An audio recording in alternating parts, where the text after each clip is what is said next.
Hello, and welcome to the This Happened Today in History podcast. I am your host, Mr. Miller. This podcast will cover a number of topics that happened on this date in history. Please visit the podcast webpage at thishappenedtoday.buzzsprout.com. There you can download the notes page, which will help you organize the information as well as develop your own ideas on how these events change the world around us. If you're interested in hearing more, please consider subscribing so you will not miss out on what happens tomorrow in history. Today is May 15th. In 1957, short granite was a two-stage nuclear weapon that had a predicted yield of about 1 megaton, which is as powerful as 1 million tons of TNT. Weighing about 4,550 kilograms, the bomb exploded with a power of 300 kilotons, about a quarter of its design capability, but most of this was from the secondary stage, providing proof of principle. Despite this problem, the British government hailed this test as a successful thermonuclear explosion. While the results of this test were disappointing, the British learned much about radiation implosion and H-bombs. During the summer of 1957, the British government announced that it had successfully conducted thermonuclear tests. In his memoirs, Prime Minister Harold Macmillan writes, "On May 15th came the successful explosion of the first British H-bomb," referring to short granite.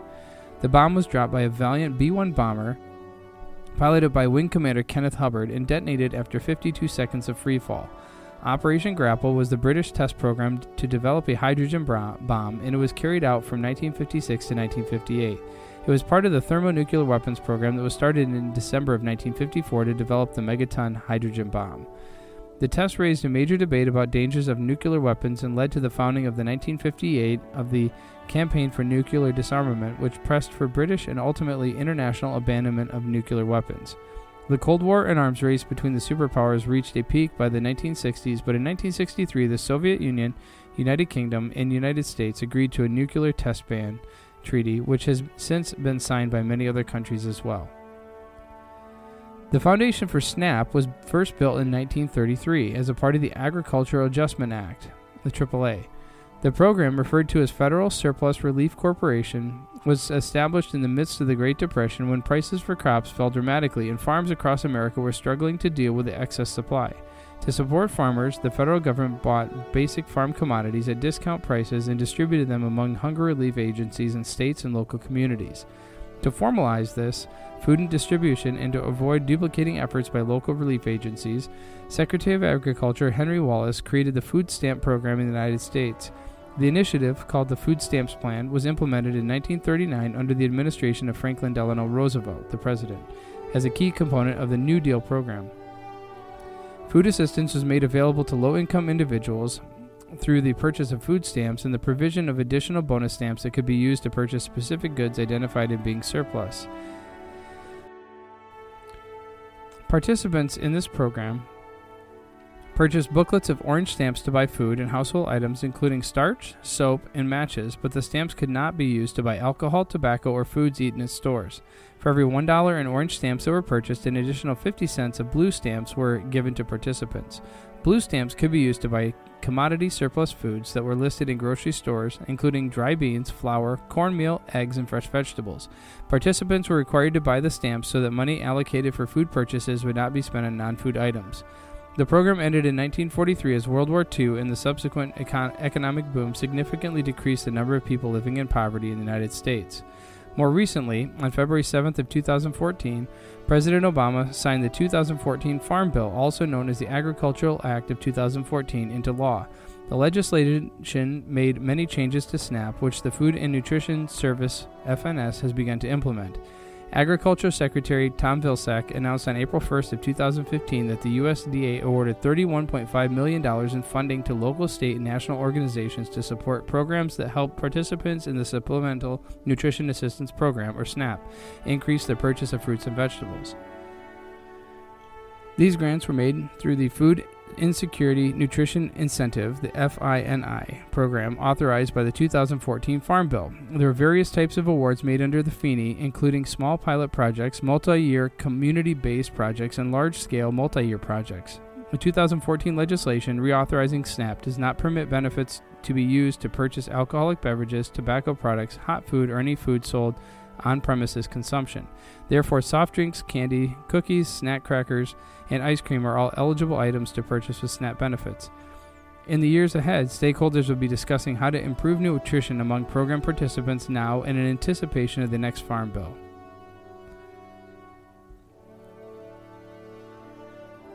And in 1941, having been delayed by weather until 7:40 p.m., Gloucester Aircraft Company Ltd. Chief Test Pilot Philip Edward Gerald Sayer taxied into position on the long, hard-surface runway at RAF Cranwell, stood on the brakes, and advanced the throttle.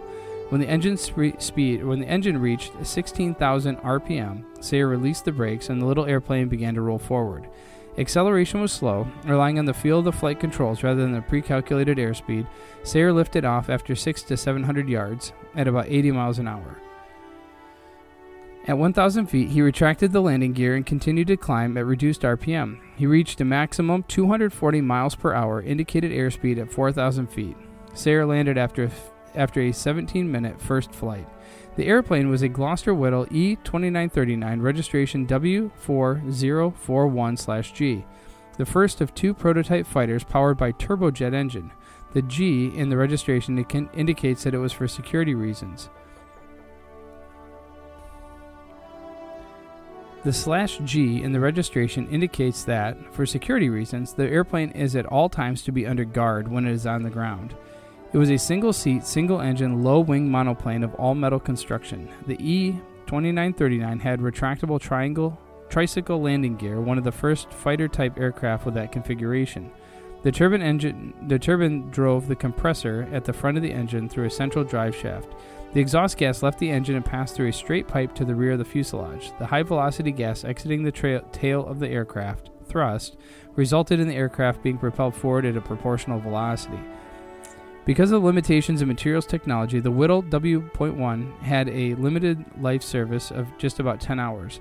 To keep the most time available for flight tests, early static and taxi tests of the Gloucester prototype were made using an engine built from non-airworthy parts and spare components. This engine was designated W1X. Over the next 13 days, Jerry Sayer made 14 flights totaling 10 hours.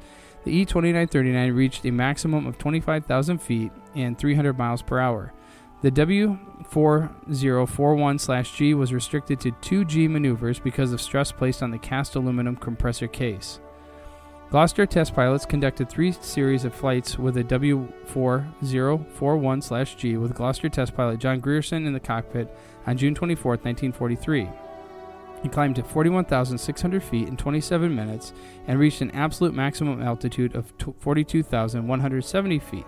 This flight completed Gloucester's test flight program, and the airplane was turned over to the RAE Farnborough.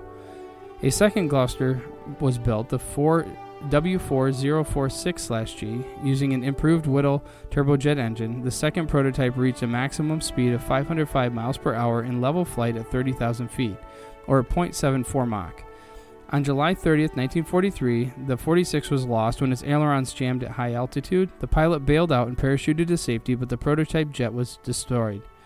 On April 27th, 1946, Gloster-Whittle 41 was placed on the National Aeronautical Collection, Science Museum, South Kensington. The chief test pilot, Philip Edward Gerald Sayer, Esquire, was appointed an Officer of the Most Excellent Order of the British Empire on the New Year's Honours List of December 30th, 1941. He was killed in a flying accident, October 22nd, 1942, probably the result of a mid-air collision. You have been listening to the This Happened Today in History podcast. I thank you for listening, and I hope that you have enjoyed learning about historical events from the past. Thank you to the following websites for their information regarding today's topics: ThePeopleHistory.com, Hydrogen Bomb Test on Christmas Island at EDN.com, 1939 Food Aid at snap2health.org, and the Gloster-Whittle E-2939 jet aircraft at thisdayinaviation.com. The music used as the background track for this podcast is Americana, created by Kevin MacLeod on Incompetech.com. If you enjoyed this information and would like to hear more, please consider subscribing, as this will keep the historical events in your feed in the morning for each day. I hope you have a great day.